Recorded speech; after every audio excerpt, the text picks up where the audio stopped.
Mensagens de impacto, mensagens de avivamento, aqui no Amigos do Avivamento. Santo é o santo que vai chegar na tua casa e trazer a resposta para o teu coração.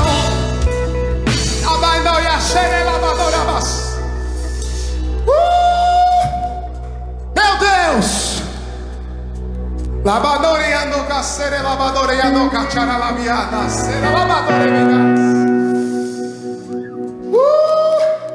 A presença dele pode ser sentida nesse lugar.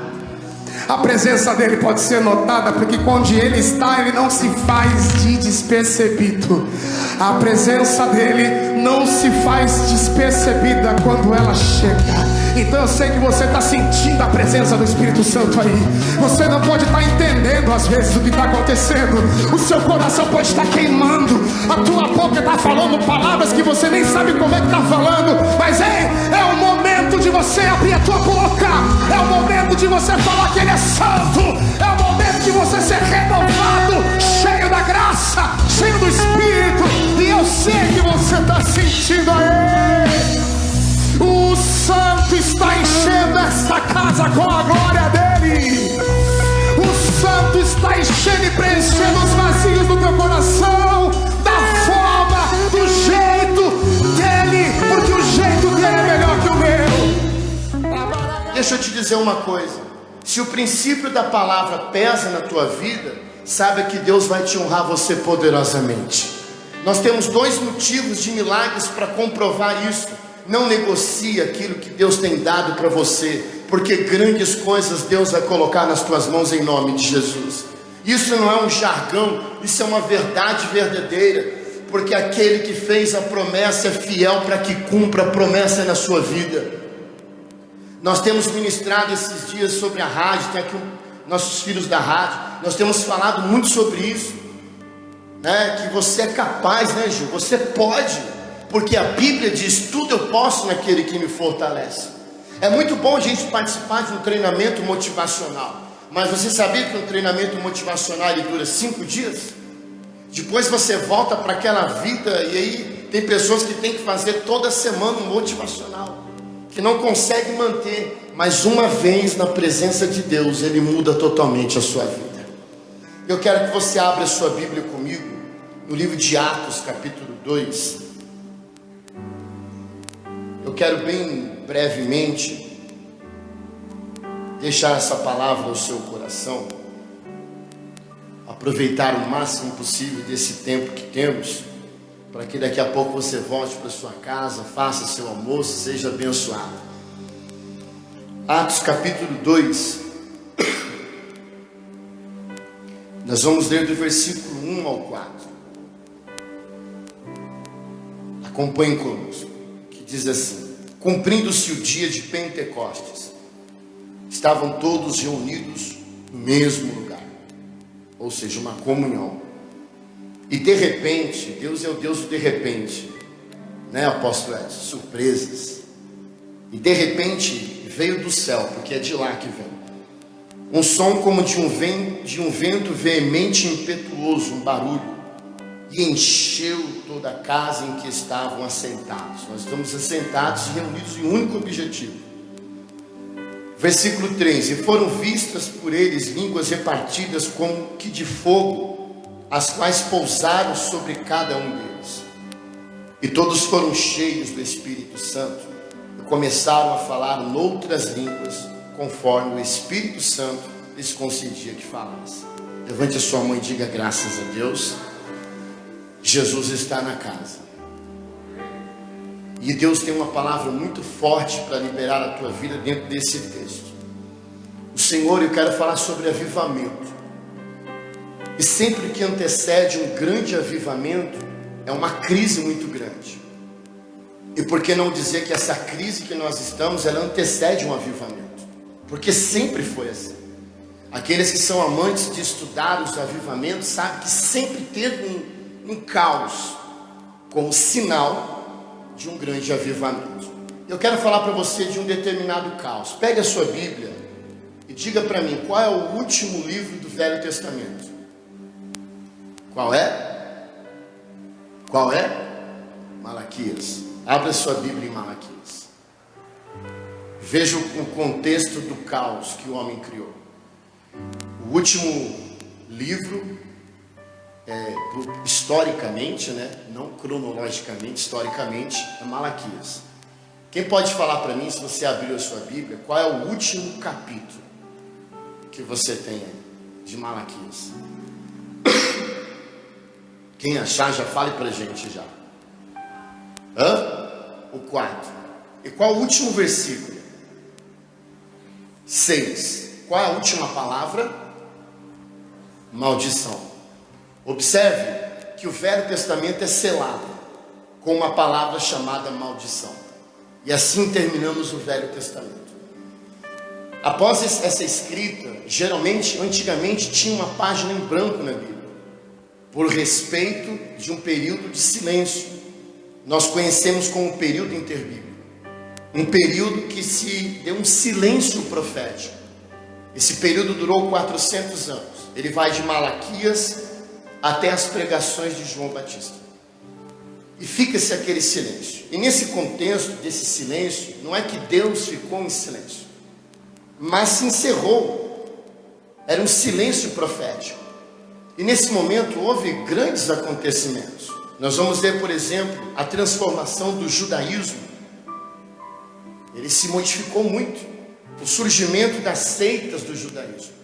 Você vai ver que nasce nesse período os saduceus, os fariseus, os enigmáticos essênios que se isolavam de tudo e da sociedade. E tem um problema que acontece também dentro desse contexto do período interbíblico. E isso é um problema. A política. O crescimento político acontece também nesse contexto. Eu acho interessante que o surgimento de uma das seitas, a qual Paulo era os fariseus. Os fariseus, Marcos, ao contrário de nós, temos 10 mandamentos, eles tinham 613 mandamentos.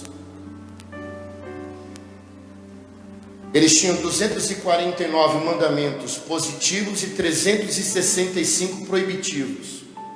613 mandamentos. Eles eram bons nisso, na perfeição, se julgaram perfeito. E aí nós temos o que nós acreditamos que é o decálogo. Decálogo são os 10 mandamentos. Para Jesus 613 é muito, não é necessário tanta complicação. E para Jesus 10 também era muito. Ele resume 10 em 2. Ele pega os 5 mandamentos, ele resume os 5 mandamentos morais que fala sobre o homem, e ele diz: ama o teu próximo como a ti mesmo. Então só existe uma forma de você amar o próximo: quando você também se ama, quando você se cuida. Então ele pegou os 5 mandamentos aqui, morais, e resume esses 5 em 1: ame o teu próximo como a ti mesmo. E ele pega os outros 5 mandamentos, que são os mandamentos cerimoniais. Nós estamos num ato cerimonial aqui hoje, e o Senhor está presente nesse lugar. Ele pega os 5 mandamentos cerimoniais e resume em 1: amar a Deus acima de todas as coisas. Ele coloca de lado 613, que é só para complicar a vida. Ele olha para os 10 e resume em 2. E os 2 ele resume em uma única palavra: amor. Amar a Deus acima de todas as coisas e amar o teu próximo como a ti mesmo. Então Jesus, ele resume as coisas. E hoje ele está resumindo nessa manhã: eu vou te dar vitória neste lugar. Você de repente vai querer explicar: pastor, deixa eu explicar para Jesus, eu estou com uma causa na justiça há tanto tempo desse jeito, já foi para o fórum. Não, ele só manda dizer o seguinte: essa semana o papel vai cair na mesa e vai ser assinado. Pastor, eu estou com um problema que o médico falou de um exame que é assim, agora eu vou ter que fazer o outro, que tem uma complicação disso aqui. Jesus manda ele dizer: eu sou Jeová Rafa, eu sou o Deus que sara e que cura, e ele vai te curar. A medicina não cura ninguém. A medicina ela não é nem preventiva. Antigamente tinha-se uma medicina preventiva, hoje não. Se você chegar até um médico e dizer assim: doutor, eu estou doente, eu quero que o senhor me cure, ele já vai olhar para o seu braço e falar assim: vem aqui porque esse homem está doido. Eu não curo, medicina não cura e remédio não cura. não é isso? Sim ou não? Então dizer que cura, não existe isso. Por isso que o nosso Deus é Jeová Rafá. E Rafá é Deus que sara, é Deus que cura, é Deus que dá saúde. No meio dessa pandemia, eu quero dizer para você, isso é um tratar com o mundo, mas o tratar da igreja é proteção, porque aqui é o esconderijo do Altíssimo, aqui tem a sombra do Onipotente, e aqui você descansa, porque Deus vai te abençoar poderosamente. Não deixe de acreditar que Jesus cura, porque enquanto você acreditar, Ele vai fazer. Quantos acreditam? Dê um sinal aqui nesta manhã em nome de Jesus. Dê uma salva de palmas ao Senhor. Celebre a Ele, porque Ele é o Deus que cura. Eu gosto muito do termo avivamento. E avivamento significa ativação da mente. É ativar pensamentos que nós muitas vezes perdemos. Os nossos pensamentos de avivamento, eles estão dentro de um senso da psicologia. Até as crenças começam a partir dos 12 anos de idade, é isso? Às vezes antes, uns 10 anos, 9 anos. De 9 anos para lá você tem um pensamento de avivamento. Avivamento é prosperidade, é confiança, é acreditar. E ninguém mais do que a menor criança nessa casa acredita mais nas coisas do que ela. Nem eu nem você acreditamos tanto. Quando eles brincam, quando é pequeno, eles brincam com Ferrari, empurrando, carrinho assim. Eles não têm senso muitas vezes do perigo. Eles não têm o que nós temos como adulto, medo. E a gente perde essa questão quando entra na escola. Que a gente aprende que 2 mais 2 só é 4, até onde você pode. E aí você deixa o sonho e vai para uma realidade que muitas vezes te frustra. É tão poderoso isso que Jesus disse, quando Ele estava pregando, foram impedir as crianças, Ele disse, não, deixai vir a mim os pequenos, porque dos tais é o reino dos céus. E Ele continua ensinando sobre as crianças. Para você herdar o reino do céu, você tem que ser como esta criança. Então o que Jesus quer dizer hoje? Seja como a criança, para de se preocupar. A Bíblia diz, entrega teu caminho ao Senhor, confia nele, o demais Ele fará. Faça a tua parte, trabalhe, não se estresse. Faça o que tem que fazer mediante essa pandemia, mas não se apavore. Porque infelizmente nós temos um outro problema hoje. 60% do índice de depressão cresceu nessa pandemia. 40% dos divórcios aumentaram nessa pandemia. Nós vivemos um contexto muito complicado. Mas o que eu quero dizer para você é que você precisa entregar a tua vida ao Senhor e confiar nele, porque Ele vai fazer grandes coisas na sua vida. A medicina disse para o profeta, disse para o Adriel, que não teria condição deles viverem. E milagres não se explicam, milagres se vivem. E hoje Deus está preparando o milagre para você. Avivamento também significa ato de se tornar mais vivo. Quem tem avivamento está completamente vivo. Significa ato de se tornar mais vivo, e é vida com abundância que Deus vai colocar na tua vida aqui hoje. Ele vai confrontar esta realidade e vai fazer você viver o sobrenatural. Em Atos capítulo 2, a Bíblia diz que eles estavam todos reunidos, eram 500 pessoas que estavam ali. E a Bíblia fala que 120 estavam dentro, 380 estavam do lado de fora. Porque tem sempre aquela pessoa que não está entendendo e fica de fora de um contexto muito forte espiritual. E aqui dentro o Senhor está dizendo que Ele vai fazer grandes coisas na tua vida. A palavra Pentecoste significa 50. E o interessante é que 50 dias depois da Páscoa era comemorado o Pentecostes, que nós relativamos como avivamento. 10 dias depois da ascensão de Cristo, era comemorado o Pentecostes. O Pentecostes era a segunda grande festa do judaísmo. O Pentecostes também é chamado de festa das colheitas. O Pentecostes também, como informação, é exatamente o dia em que Moisés recebe a Torá. Foi no Pentecostes também que Davi foi sepultado. Então, grandes coisas aconteceram nesse momento de Pentecostes. E eles estavam nesta festa totalmente tradicional e religiosa, que Atos 2 descreve para nós. E acontece uma anormalidade. Hoje Deus vai fazer algo anormal acontecer na tua vida neste lugar. E a palavra do Senhor diz que houve um contexto sobrenatural. Ninguém entendia. Um homem se levanta para discursar o que está acontecendo, mas todos o condenam. Quem é você, Pedro? Você negou. Ele disse, pois bem, eu neguei, mas o que está acontecendo aqui é um cumprimento do que Joel disse, que nos últimos tempos Deus derramaria o seu Espírito. E eles não concordaram com o que ele disse. Não, essas pessoas estão bêbadas. Ele disse, não, são 9 horas da manhã, e na nossa tradição ninguém coloca álcool nesse momento. E eles estão embriagados sim, mas do Espírito Santo. E quem é você para dizer isso?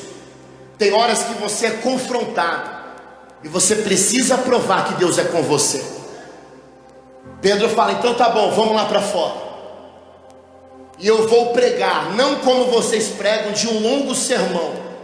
Se me permite dizer, eu vou dar um serminho.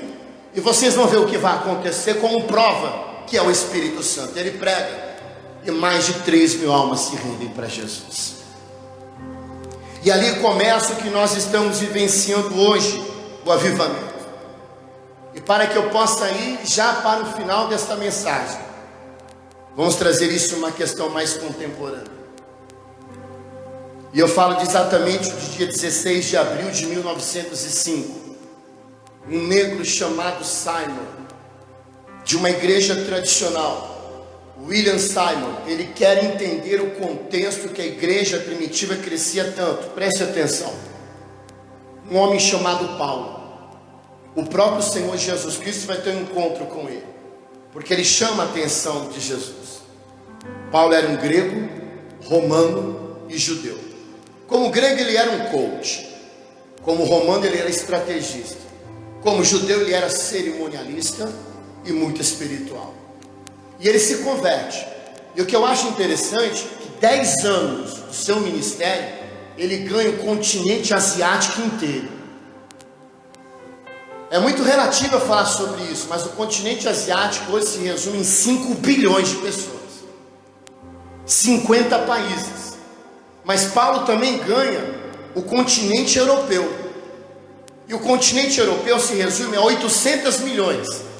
Nós estamos falando de uma pessoa que no contexto de hoje teria ganho quase 6 bilhões de pessoas em apenas 10 anos. Ele anda 15.000 quilômetros pregando. Daqui até o Ceará, mais ou menos 3.000 quilômetros. Olha o que ele andou pregando. Mas sabe o que era isso? É o que hoje o Senhor vai dar para você. É o poder sobrenatural do Espírito Santo. E é esse poder que diz para a medicina que quem Deus quer deixar vivo, fica vivo. E é esse poder que Deus diz para a medicina, eu tenho um chamado na vida de um moço. E deixa eu te dizer uma coisa, ninguém para um homem que tem Deus dentro dele. Você precisa clamar ao Deus Emanuel. Nós aprendemos que Emanuel é Deus conosco, esqueça isso. Emanuel é muito mais do que isso. A palavra em é dentro, nem é barro, El é Deus, Deus dentro do barro. Ninguém para um homem que tem Deus dentro dele. Ninguém para uma mulher que tem Deus dentro dela. O seu chamado é maior do que a sua condição. O seu Deus é maior do que isso que você está vivenciando. E hoje Ele está dizendo nesta casa que é tempo de avivamento. O Senhor vai ativar a tua mente para coisas boas. E você vai ver que você vai encarar uma segunda-feira totalmente diferente no teu trabalho, diferente na tua casa. Quando você pisar os teus pés, porque esse lugar geograficamente se tornou um lugar santo.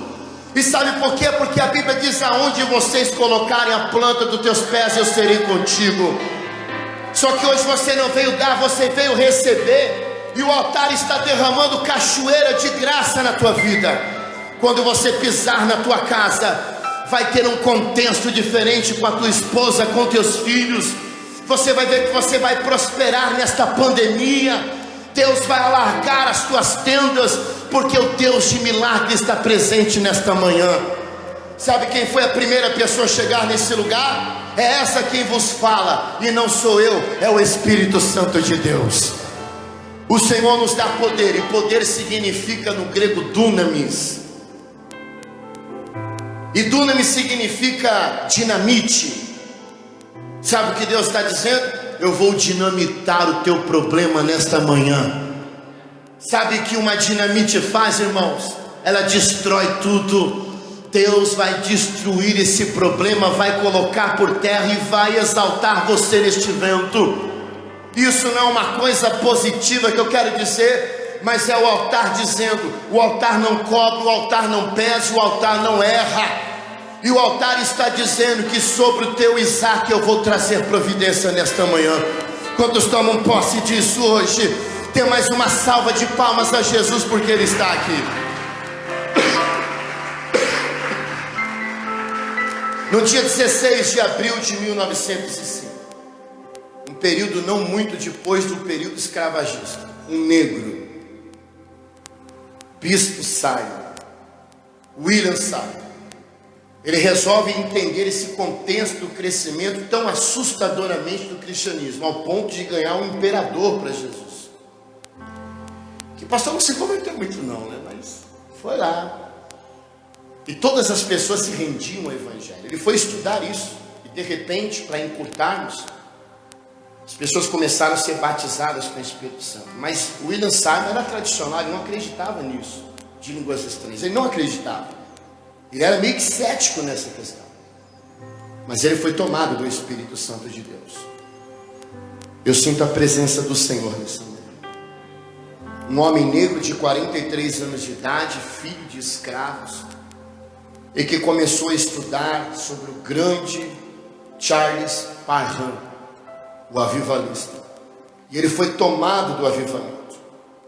Ele resolve, para encurtar a história, alugar um galpão na Rua Azusa, número 312, em Los Angeles, Califórnia.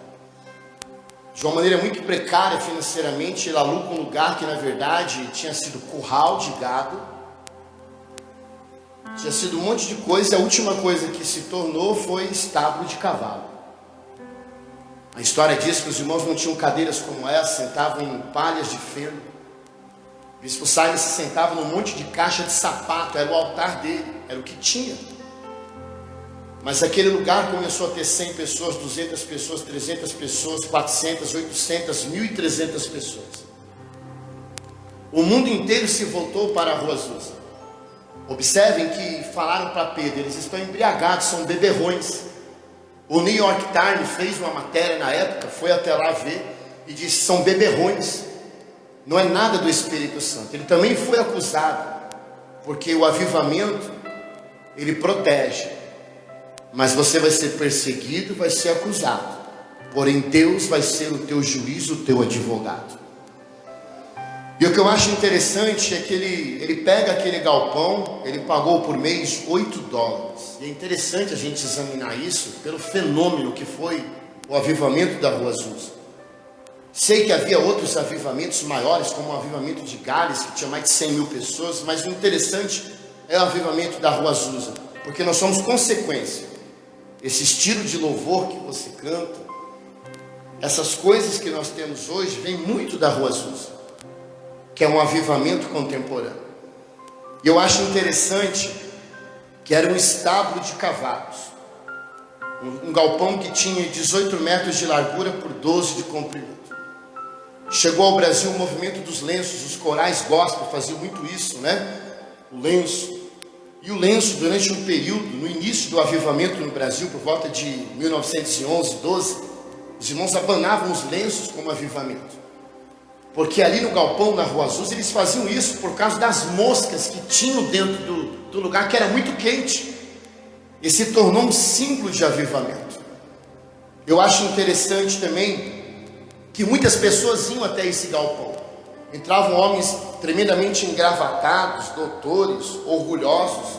E sabe como que eles saíram de dentro? Eles saíram carregados e chorando, impactados pelo Espírito Santo de Deus. O mundo inteiro olhou, entre eles uma mulher chamada Amy Semple McPherson.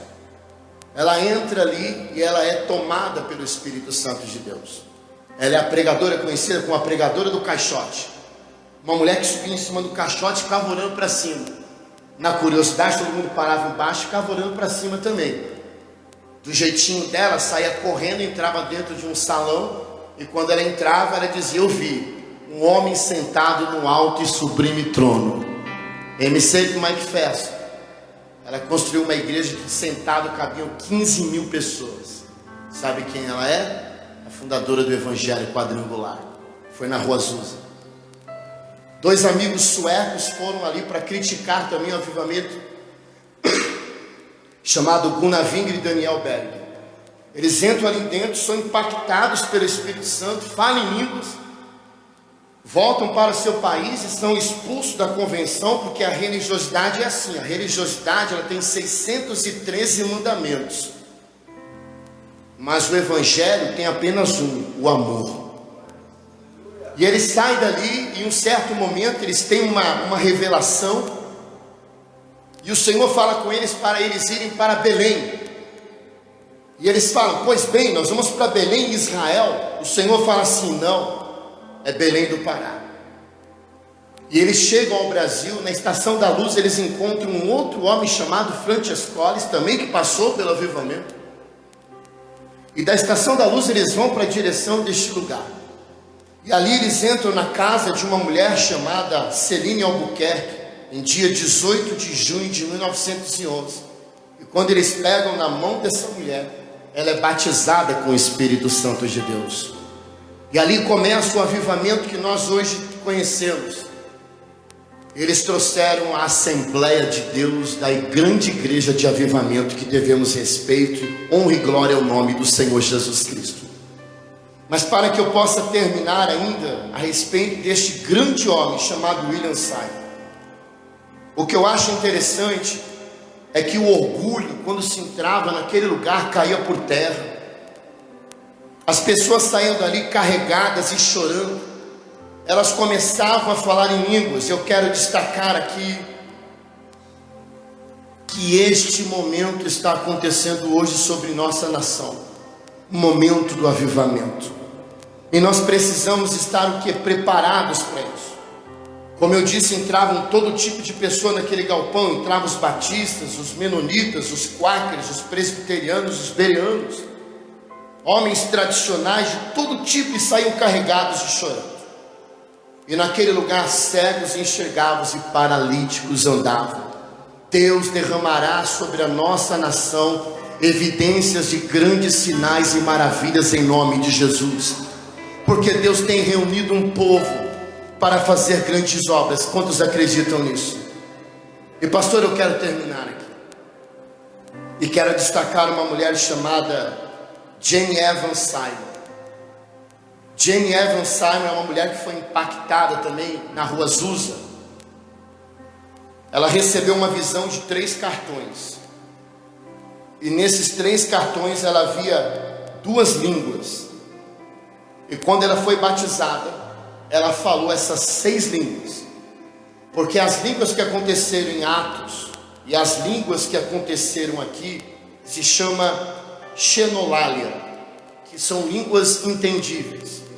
E essa mulher foi batizada com o Espírito Santo. Ela falou por um momento em francês, em espanhol, em latim, em grego, hebraico e hindu, pela evidência do Espírito Santo. E sabe o que essa mulher faz? Ela senta num teclado que nunca tocou na vida. Ela começa a abrir notas no Raimundo. E se nós estudarmos as maiores notas do Raimundo, as maiores composições saíram dos dedos dessa mulher. E ela nunca havia tocado. E o interessante é que a história diz que quando o culto terminava, ela não sabia tocar nada. Mas quando o culto começava, ela abria notas inacreditáveis. Sabe o que eu quero dizer para você e orar neste momento? Que enquanto você estiver aqui, a tua vida anda e as coisas acontecem. Pastor, posso fazer uma oração? Fique em pé nesse momento em nome de Jesus. Eu preguei isso em uma igreja chamada Assembleia de Deus Novo Tempo. Pelo amor de Deus. E é interessante que eles são dessa cultura e não sabiam, pastor. Eu falei, tenho muito mais detalhes sobre isso ainda. É incrível a história. A história diz que nós vamos vencer. Interessante, profeta, que quando você estava cantando, o Senhor falava ao meu coração de um tempo kairos. Deus vai reaver tudo aquilo dos seus sonhos, que você já estava fechado e tiraram de você. E hoje é como se você fosse pegando os cacos de um sonho que simplesmente destruíram, envolvendo gravação, envolvendo um monte de coisa. E eu vi você pegando esses cacos. E se tem uma coisa que Deus entende é de caco, porque a Bíblia diz que Ele é oleiro. E eu vi Ele pegando esses cacos e formando um vaso. Ainda este ano você vai ter uma evidência de sinal da parte de Deus. Tua vida financeira é visitada pelo Senhor. E vai vir algo nas tuas mãos, que vai para tuas mãos e vai dar certo em nome de Jesus. Quantos acreditam nisso? Eu vi o Senhor contemplando a tua vida hoje. E vi o Senhor te abençoando dentro de tua casa. Você veio aqui hoje e só Deus sabe como você está aqui hoje. Quando você pisar na tua casa, existe um ato profético no teu coração hoje. Quando você pisar em tua casa, o Senhor vai ter passado por ali. E essa semana você vai evidenciar grandes milagres da parte de Deus. Quantos acreditam que Jesus está aqui? Coloque a mão no seu coração nesse momento. Feche teus olhos. E em uma profundidade muito grande entre você e Deus, fale com Ele agora. Você precisa falar com Ele. Qual o termo que você usa? Trocar uma ideia? Você precisa trocar uma ideia com Ele. Qual é o termo que você usa? Bater um papo? Você precisa bater um papo com Ele. Porque hoje é manhã de avivamento. Não interessa o quanto esse coronavírus avance, nada vai tirar o meu direito que Deus me deu de congregar e estar na presença dEle. Nós vamos fazer o que tem que ser feito, tudo. Mas não vamos negociar um princípio que é buscar o Senhor. Quando o pastor te chamar para estar aqui, Ele não está te chamando você para morrer. Ele está chamando você para viver uma vida em abundância. Então venha. O seu domingo começa aqui. E essa primeira impressão é que vai marcar. Daraço e decanta ramacalava súbria. Eu quero profetizar, Senhor, sobre cada vida o sobrenatural, o tempo kairos, Pai, um tempo de novidade, um tempo de milagres. Não interessa o que as estatísticas dizem, não interessa o que o movimento político diz, interessa o que o Senhor diz. E o que o Senhor diz para nós tem muito peso. O enfermo é curado, o caído é levantado, o humilhado é exaltado. E isso no que vivemos hoje virou jargão, mas para nós não é jargão, é uma realidade espiritual. Eis que o Senhor coloca na tua vida inteligência espiritual. Você vai conseguir configurar fatos, você vai conseguir julgar situações, e você vai se sobressair como Jefté se sobressaiu. Há uma unção profética muito grande na tua vida aqui hoje. O Senhor libera cura, o Senhor libera prosperidade na tua vida. O Senhor libera vitória sobre a tua casa hoje, em nome de Jesus. E você que crê, acredita, dê uma salva de palmas ao Senhor nesse momento. Deus seja louvado. Acesse o nosso site amigosdoavivamento.com.br.